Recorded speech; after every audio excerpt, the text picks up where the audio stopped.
Welcome to the College Investor Audio Show, where we talk about the biggest issues impacting millennial money, from student loan debt to side hustles to building wealth. We will show you how to get out of debt so that you can build real wealth for the future.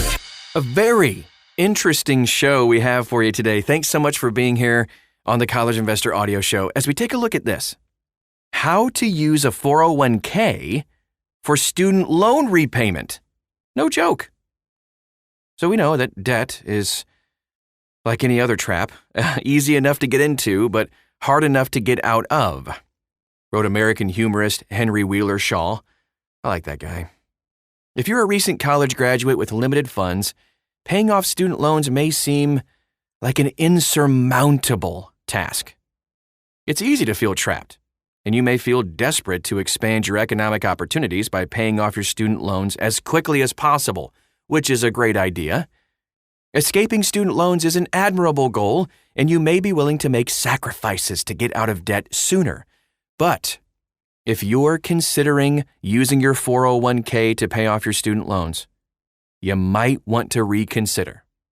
So today we explain 401k taxes and penalties, how you may be able to avoid those, and some alternatives to consider when you try to eliminate your student loans. Lots to talk about today, so let's get to it. 401k early withdrawal taxes and penalties. So you know a 401k is just a retirement account. As such, the money inside of that account is designed to be used to fund your retirement, not to help you pay off your student loans. So to push people to use the accounts appropriately, there are rules that penalize early withdrawals. If you take money out of your account before age 59 and a half, you will pay a 10% penalty on all money withdrawn. So when you take out $50,000, you'll pay $5,000 right off the top, early withdrawal penalty. On top of that, you're going to pay ordinary income tax on those withdrawals. Taking out $50,000 from your account adds $50,000 to your taxable income. Think about it. Since this is extra income, the tax rate you'll pay is your highest marginal tax rate. A single person who earns $125,000 has a marginal tax rate of 24%.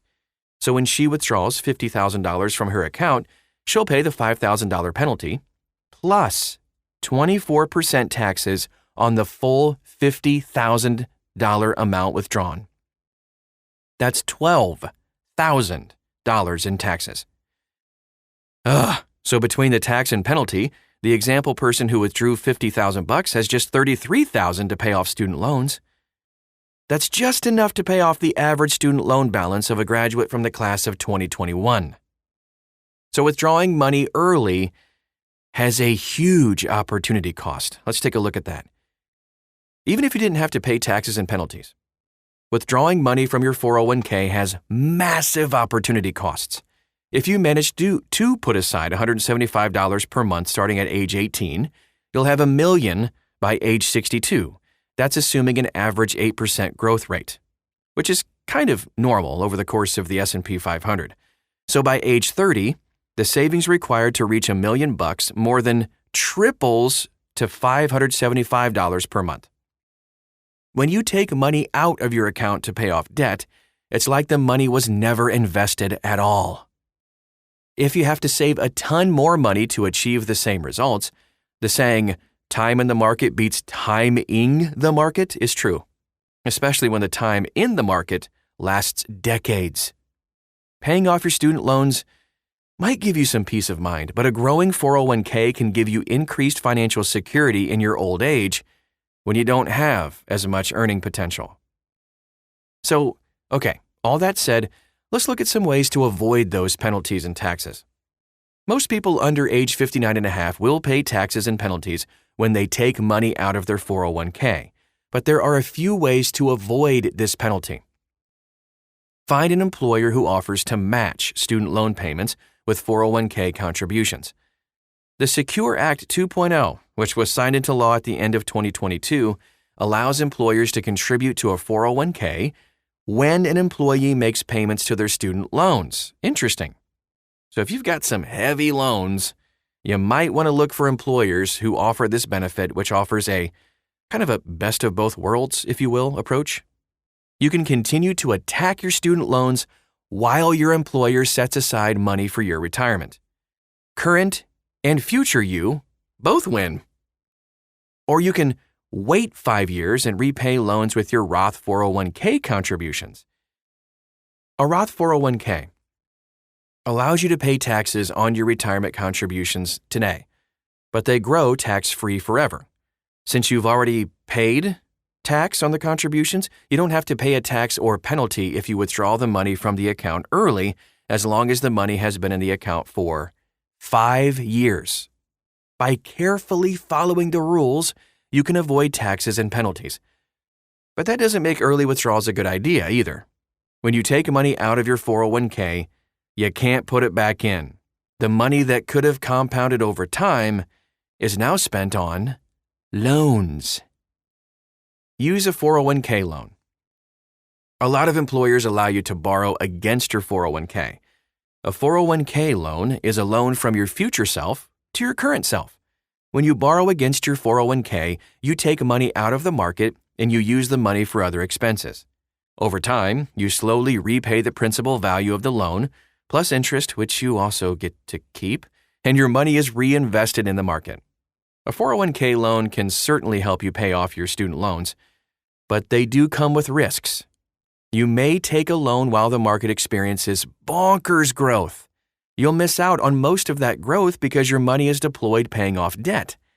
A worse risk is the risk that you'll lose your job and be required to suddenly repay the loan or be stuck paying taxes and penalties on it. Whew. Alternative student loan payoff strategies. Okay, here we go. Let's dive right in. While taking money out of your 401k isn't really the best idea to pay off student loans, as we've discussed, there are a few things you can do to accelerate your payoff without sacrificing your future retirement. These are just a few of our favorites.